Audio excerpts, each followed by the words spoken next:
नमस्कार साथियों, स्वागत है आप सभी का अंकित इंस्पायर्स इंडिया पर। आज अमेरिका ने दो ऐसे काम किए हैं जिनकी वजह से दुनिया को बड़ा झटका लगेगा। दुनिया में बहुत सारे लोग एक सवाल बार-बार कर रहे थे, जहां दुनिया पूरी तरह ग्लोबल वार्मिंग की तरफ बढ़ रही है, इतना ज़्यादा ग्रीन एनर्जी की चर्चा हो रही है, सोलर एनर्जी की चर्चा हो रही है, लोग लिथियम रिजर्व की बात कर रहे हैं, ईवीज़ की बात कर रहे हैं, अमेरिका लगातार तेल क्यों निकाले चला जा रहा है? आज अमेरिका ने उसका जवाब दे दिया है। आज जवाब दे दिया है कि वो वेनेजुएला के साथ तेल का सौदा क्यों किया। आज वो जवाब दे दिया है कि भारत जैसे देशों पर रूस से तेल खरीदने पर प्रतिबंध क्यों लगाया। आज उसने डिटेल जानकारी दी है। आज हम उसकी चर्चा करेंगे। वहीं दूसरी तरफ एक और बिल लाने की तैयारी है और वो बिल ट्रंप ने अपने सांसदों को परमिशन दे दी है कि वो सदन के अंदर पेश कर सकते हैं और उस बिल के लगते ही भारत पर 500% तक टैरिफ लगाया जा सकेगा। भारत पर 500% तक टैरिफ। दूसरा, भारत के सौर गठबंधन को, जिसमें 120 देश शामिल हैं, जो भारत ने सोलर अलायंस बनाया था, उससे अमेरिका बाहर निकल गया है। एक साथ इतने बड़े नुकसान भारत को होना, क्या इंपैक्ट है इसका, ना केवल भारत पर बल्कि दुनिया पर, आज के सेशन में जिक्र करेंगे। आप सभी जानते हैं कि जिस तब जब से वेनेजुएला से मादुरो को उठाया गया है, तब से इनके हौसले बुलंद हैं और इनके हौसलों की बुलंदी अब दुनिया के देशों पर सीधे सीधे थ्रेट के रूप में देखने को मिल रही है। कुछ दिनों पहले इन्होंने ग्रीनलैंड को थ्रेट किया, मैक्सिको को थ्रेट किया, कोलंबिया को थ्रेट किया, क्यूबा को थ्रेट किया, ईरान को थ्रेट किया।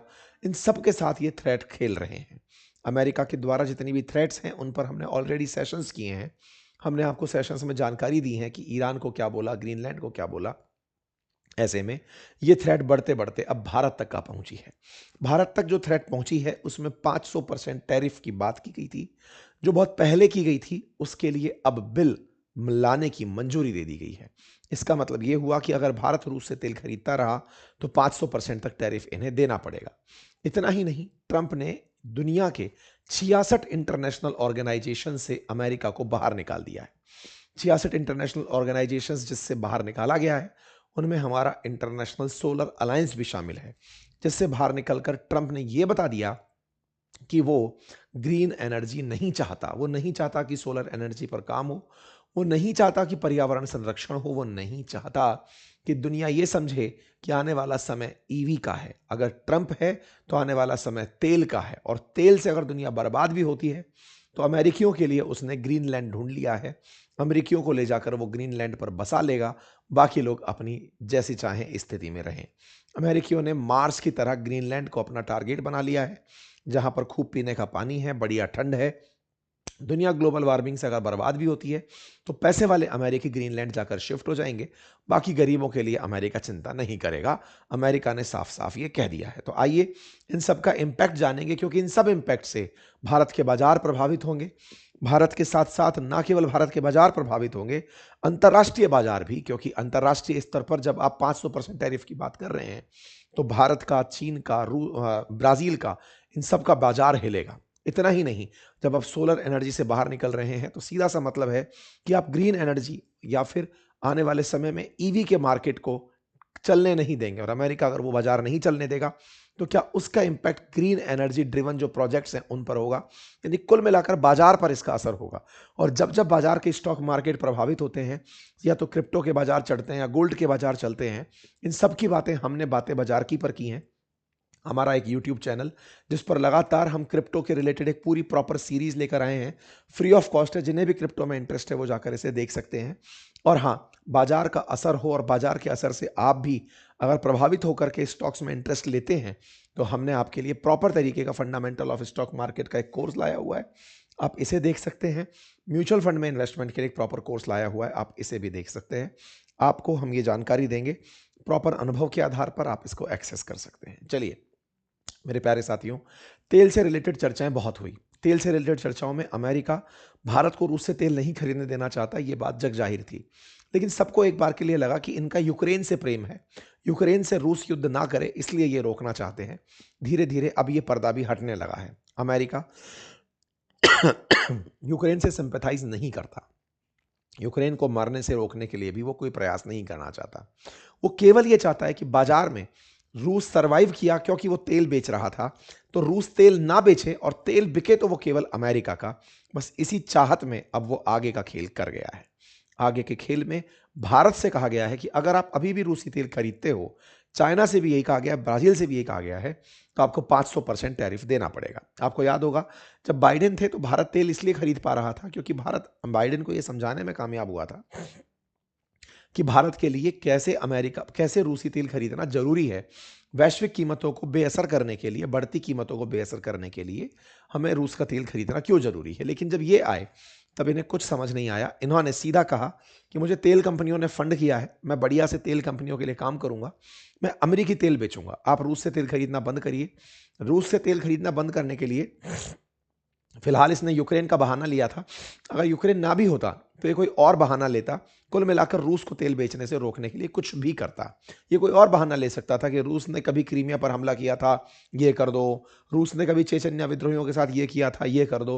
ये कोई भी तरीका ढूंढता, यूक्रेन केवल एक बहाना है, ये कोई भी बहाना करके रूस को तेल बेचने से रोकता। और यही कारण था कि इसने टैरिफ रूपी जो हथियार है वो चलाया और भारत पर 50% टैरिफ लगाए। 25% तो रेसिप्रोकल थे और 25% टैरिफ इसने तेल खरीदने के पनिशमेंट पर लगाए। आपको याद होगा इसके दो साथी हैं, ये दो साथी लगातार पीछे पड़े हुए हैं। इनके ऊपर मैंने पहले भी आज से 6 महीने पहले एक सेशन किया था। इन्हीं लोगों ने इसको तब भी सलाह दी थी कि सर अगर युद्ध रुकवाना चाहते हो तो एक काम करो, 500% टैरिफ लगा दो। इस व्यक्ति को आप देख सकते हैं ट्रंप के साथ कई रैलियों में। ये व्यक्ति फिर से ट्रंप के साथ नजर आया वेनेजुएला के बाद। ये अमेरिका का एक सीनेटर है। ये लगातार ट्रंप को फ्यूल कर रहा है क्योंकि ये चाहता है कि ये एक बिल लाए, ट्रंप से परमिशन मिले। इसका नाम है लिंडसे ग्राहम। लिंडसे ग्राहम नाम का ही ये जो व्यक्ति है ना, ये लगातार एक बिल ड्राफ्ट करने लग रहा है। ये एक सीनेटर है, सांसद है। जैसे अपने राज्यसभा के जो सांसद होते हैं ना, वैसा एक सांसद है, सीनेटर है ये एक बिल लेकर आया है। इस बिल को राष्ट्रपति की परमिशन इसने दिलवा ली है और उस परमिशन में यह कहलवा लिया है कि सर मैं चाहता हूं कि आप 500% टैरिफ की परमिशन दें ताकि रूस, चीन और ब्राजील अगर रूस से तेल खरीदना चाहते हो, बार बार बोलते रहा हूं, भारत, चीन और ब्राजील अगर रूस से तेल खरीदना चाहते हो तो उन्हें 500% टैरिफ देना पड़े। लिंडसे ग्राहम को यह परमिशन कल ट्रंप ने दे दी कि तुम यार इतना मेरी वाहवाही कर रहे हो, वेलकम मूवी के अंदर वो बिल्लू की तरह से हो कि बता बिल्लू, तो ये बिल्कुल लिंडसे ग्राहम बता बिल्लू हो रखा है कि बता बिल्लू। तो वो बोलता है मेरी एक टांग निकली है, तो ये बोलता है कि ट्रंप ने दुनिया को देखो कैसे सारे युद्धों से बचाया, अगर टैरिफ ना लगाया होता तो इंडिया तेल खरीदना कम नहीं करता, इंडिया को तेल खरीदने से रोकना है तो टैरिफ बढ़ाना होगा। तो बस लिंडसे ग्राहम ने जो ट्रंप को इतने दिन से फ्यूल कर रहा था वो करवाने में कामयाबी हासिल कर ली है। ये एक रशियन सैंक्शन बिल नाम से बिल ला रहा है।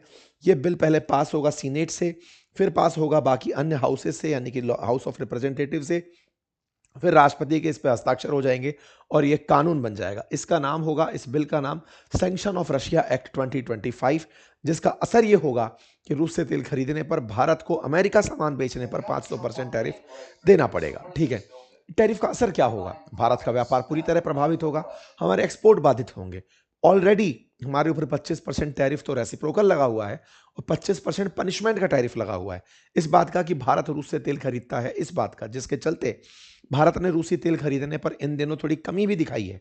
आपको याद होगा जनवरी 2 की ये न्यूज़ है, इंडिया ने अपने सारे रिफाइनरीज से बोला है कि भाई तुम लोग जो रशिया से तेल मंगा रहे हो उसका वीकली हमें अपडेट दो। भारत पिछले 4 साल में रूस से तेल खरीदने में इन दिनों सबसे कम हुआ है कि रूसी तेल खरीदने के आंकड़े धीरे धीरे गिरते हुए नीचे आ रहे हैं। हम अपनी आवश्यकता का 32.3% अब रूस से खरीद रहे हैं, लेकिन अभी भी जितने देशों से हम तेल खरीदते हैं उनमें सबसे ज्यादा रूस से खरीदना शामिल है। ऐसे में रिलायंस इंडस्ट्रीज निकल कर आती हैं और वो कहती हैं कि इस महीने यानी जनवरी में हम रूस से कोई तेल नहीं खरीदेंगे। रिलायंस का तेल ना खरीदना जैसे ही अनाउंस होता है तो इंडिया का जो तेल परचेज है वो ऑटोमेटिक कम हो जाएगा। ये बड़ी सुर्खी बन जाता है। तो कुल मिलाकर अमेरिका की धमकियों का असर भारत पर होना शुरू हुआ।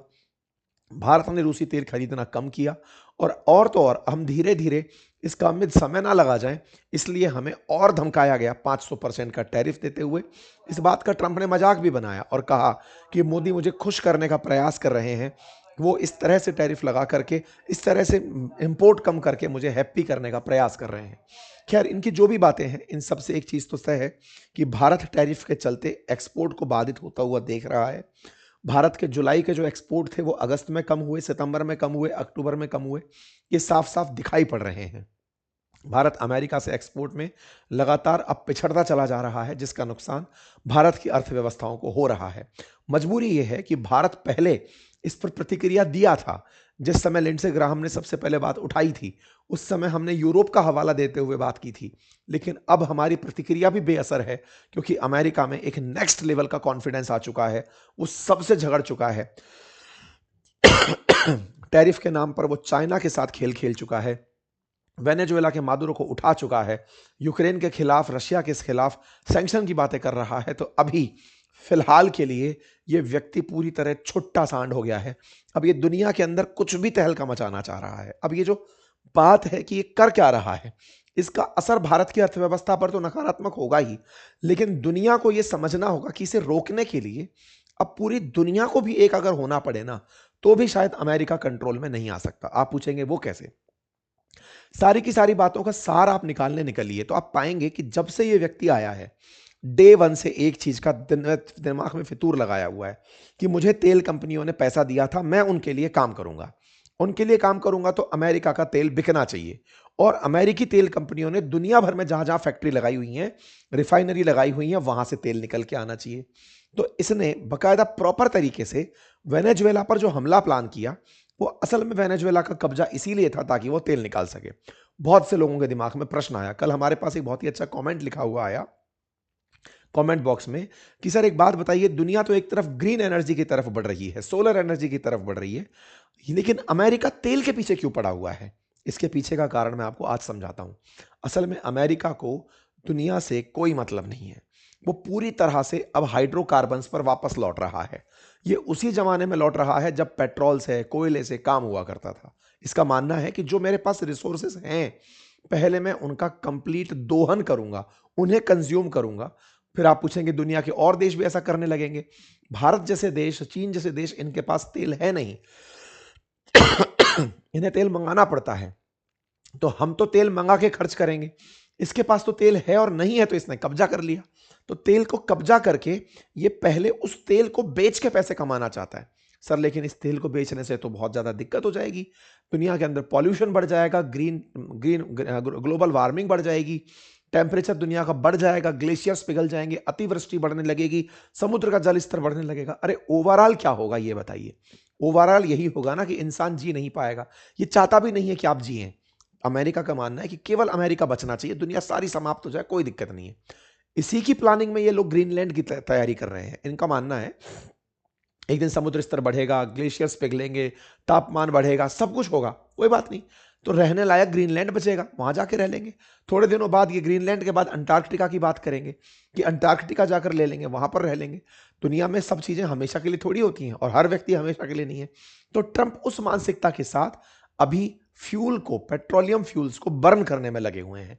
और बर्न करने में इसने जो पागलपन दिखाया है, पूरी दुनिया जिस भी तरह से बर्बाद हो, ना जाने कितने देश इनके इस पागलपन के चलते डूब जाएंगे, बर्बाद हो जाएंगे, ना जाने कितने देश समुद्र में समा जाएंगे, ना जाने कितनी नदियों में बाढ़ आएगी, ना जाने कितने लोग प्यास से मरेंगे, ना जाने कितने जंगलों में आग लग जाएगी, लेकिन इस व्यक्ति को कोई फर्क नहीं पड़ता। इसका इसने एक प्रमाण दिया, और प्रमाण ये कि ये 66 इंटरनेशनल ऑर्गेनाइजेशन से कल रात बाहर निकल गया।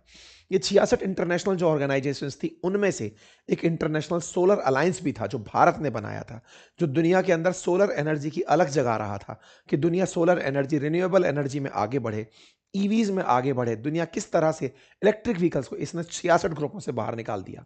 उसमें से 35 तो नॉन यूएन ऑर्गेनाइजेशन थे, लेकिन 31 यूएन के ऑर्गेनाइजेशन थे। अभी कल परसों हम और आप यूएन को लेकर के इसको क्रिटिसाइज कर रहे थे कि यूएन क्या करेगा। ये यूएन के 31 गठबंधनों से खुद ही बाहर निकल गया। बोलता है कि सुनिए बात ऐसी है, यूएन की कोई प्रासंगिकता नहीं है। कौन है यूएन? क्या ही जरूरत है उस यूएन की?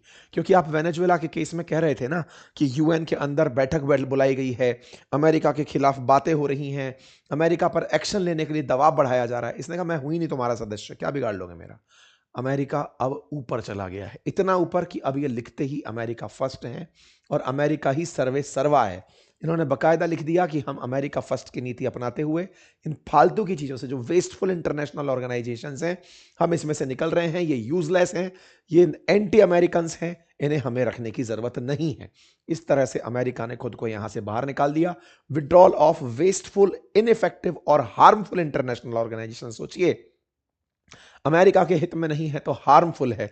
ये वही अमेरिका है जो कभी लोकतंत्र की बातें किया करता था, ये वही अमेरिका है जो पर्यावरण की बातें करता था, मानवाधिकार की बातें करता था। अमेरिका ने ट्रंप के नेतृत्व में खुद को वहां से पूरी तरह बाहर निकाल लिया है। इन 66 ऑर्गेनाइजेशन में 17 केवल क्लाइमेट, एनवायरमेंट और एनर्जी से जुड़े हैं। यह जवाब है उस प्रश्न का जो अक्सर आप पूछा करते हैं कि ये तेल के पीछे क्यों पड़ा है, क्योंकि इसको पर्यावरण की कुछ नहीं पड़ी है।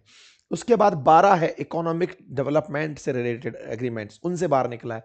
इसका सिंपल सा मतलब है कि जब मैं टैरिफ खेल ही रहा हूं तो अंतरराष्ट्रीय ऑर्गेनाइजेशंस होने ही क्यों चाहिए, मतलब ही नहीं है। साइंस कल्चर का कोई मतलब नहीं है, एजुकेशन का कोई मतलब नहीं है, इन तमाम ऑर्गेनाइजेशन से ये बाहर निकल कर आ गया। इकोनॉमिक एंगेजमेंट को ध्यान में रखते हुए इतने सारे प्लान्स थे जिसमें कि केवल अमेरिका का पैसा खर्च होता था, बाहर निकल गया। इंटरनेशनल लॉ गवर्नमेंट के तमाम ग्रुप्स से ये बाहर निकल गया। लिस्ट है, एक लंबी फहरिस्त है। आप इसे हमारी वेबसाइट अंकित-inspireindia.com या अपनी पाठशाला.com पर भी देख सकते हैं। हमने एक कंप्लीट कंटेंट वहां डाला है कि ये किस किस से बाहर निकला। हमारा मतलब इंटरनेशनल सोलर अलायंस से है, क्योंकि भारत तो इस संगठन को खुद बनाया था।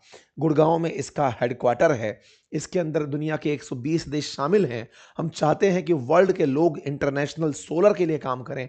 हम चाहते हैं कि रिन्यूएबल एनर्जी के लिए काम करें, नेट एमिशन जीरो के लिए काम करें, ग्रीन उत्सर्जन को रोकें, मतलब कार्बन उत्सर्जन को रोकें, ग्रीन एनर्जी पर काम करें। उद्देश्य से भारत ने आईएसए बनाया था, लेकिन अमेरिका इससे बाहर निकलता है और अमेरिकी लोग पागल हो जाते हैं, खुश हो जाते हैं कि वाओ, अमेरिका फर्स्ट हो गया है। इन्होंने कहा है कि मार्को रूबियो एक फैंटास्टिक काम कर रहे हैं, पूरे यूएन को बर्बाद करके अमेरिका बहुत खुश हो रहा है। और एक ही बात कह रहा है कि हम तो पहले से ही कहते आ रहे थे कि ये ऑर्गेनाइजेशंस का कोई मतलब नहीं है, अमेरिका जबरदस्ती इनमें क्यों खप रहा है। आपको याद होगा, ट्रंप ने आते ही सबसे पहले अपने आप को डब्ल्यूएचओ से बाहर निकाला था, बोले कोई मतलब नहीं है इसका। इसी प्रकार से पेरिस क्लाइमेट डील से खुद को बाहर निकाल लिया था। ये वही ट्रंप हैं जो 2020 में भी खुद को पेरिस क्लाइमेट डील से बाहर निकाल लिए थे, जिसके अंतर्गत ये टारगेट रखा गया था कि कार्बन उत्सर्जन कम करना है। बोले हमको करना ही नहीं है, हम खूब करेंगे, यूनाइटेड स्टेट ऑफिशियली। लेकिन जब बाइडेन आए तो बाइडेन ने आकर के फिर से पेरिस क्लाइमेट डील ज्वाइन की थी। ट्रंप फिर से आए, खुद को फिर से पेरिस क्लाइमेट डील से बाहर निकाल दिया कि नहीं, मुझको पर्यावरण परिवर्तन से कोई मतलब नहीं है। पेरिस क्लाइमेट डील जो कि दुनिया के तापमान को, जो कि 2 डिग्री सेंटीग्रेड बढ़ जाएगा, उससे रोकने का प्रयास कर रही है, जो चाहती है कि टेम्परेचर मात्र 1.5 डिग्री सेंटीग्रेड ही बढ़े। ये कहता है कि पर्यावरण की चिंता मुझे करने की जरूरत नहीं है, वो लोग करें जो गरीब हैं, जो डेवलपिंग हैं। अमेरिका को जरूरत नहीं है, अमेरिका बढ़िया सक्सेसफुल देश है, अमेरिका बढ़िया से आगे चल रहा है। हम तेल निकालेंगे, तेल निकाल करके दुनिया में प्रदूषण फैलाएंगे, प्रदूषण फैला के अगर खुद पर में मुसीबत आएगी तो हम जाकर के या तो चांद पर बस जाएंगे, या मार्स पर बस जाएंगे, या ग्रीनलैंड पर बस जाएंगे, या आर्कटिक में बस जाएंगे। हम अपने आप को बचा ले जाएंगे। दुनिया वालों, तुम तुम्हारी देखो। अमेरिका ने कुल मिलाकर के दुनिया को यह संदेश दे दिया है। बार बार ट्रंप ने अपने उद्देश्य में यही बताया कि ड्रिल बेबी ड्रिल, हम तो ज्यादा से ज्यादा तेल निकालेंगे, और तेल निकालने के पक्ष में मात्र 44% अमेरिकी हैं, फिर भी हम तेल निकालेंगे। क्यों? क्योंकि ट्रंप को फाइनेंस करने वाले लोग, अमेरिकी जितने भी लोग फाइनेंसर्स हैं, वो बड़ी तेल की कंपनियां हैं। और ऐसे में क्रॉनिक कैपिटलिज्म की क्या हाइट हो सकती है, वो दुनिया ने देख ली। अब बड़ा सवाल बनता है कि सर एक बात बताइए, क्या कोई कुछ कर सकता है इसका? मतलब कि क्या इंडिया रोक देगा अपना तेल खरीदना वहां से? क्या ये दुनिया वाले लोग अमेरिका पर आधारित हो जाएंगे? देखिए, अमेरिका को लोगों ने पनपने दिया है। 200 साल से अमेरिका चल रहा है। सेकेंड वर्ल्ड वॉर के बाद से लेकर अब तक लगभग 80 साल से अमेरिका ने अपना सिक्का जमाया है। अभी इसकी अति होना बाकी है।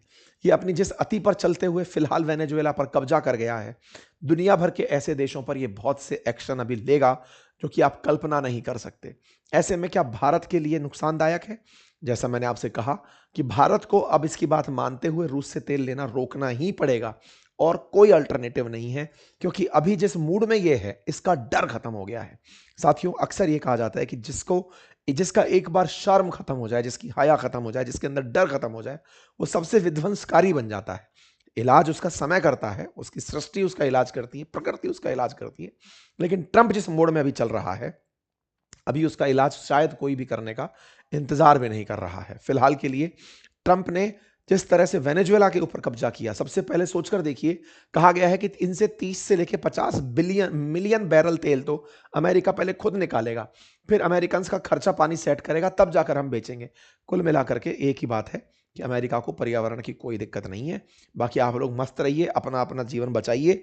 अमेरिका के साथ भारत को ट्रेड डील अगर करनी है तो भाई साहब करिए, क्योंकि ये वो आदमी है जो टेस्ला को इसलिए हड़का दिया था। मस्क से लड़ने का कोई और कारण नहीं था।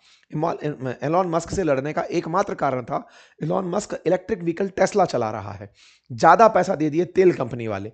इसने भी पैसा दिया था चुनाव लड़ने के लिए। अगर इसका पैसा काम कर गया होता तो ये तेल कंपनियों पर काम नहीं करता, वेनेजुएला की जान बच गई होती।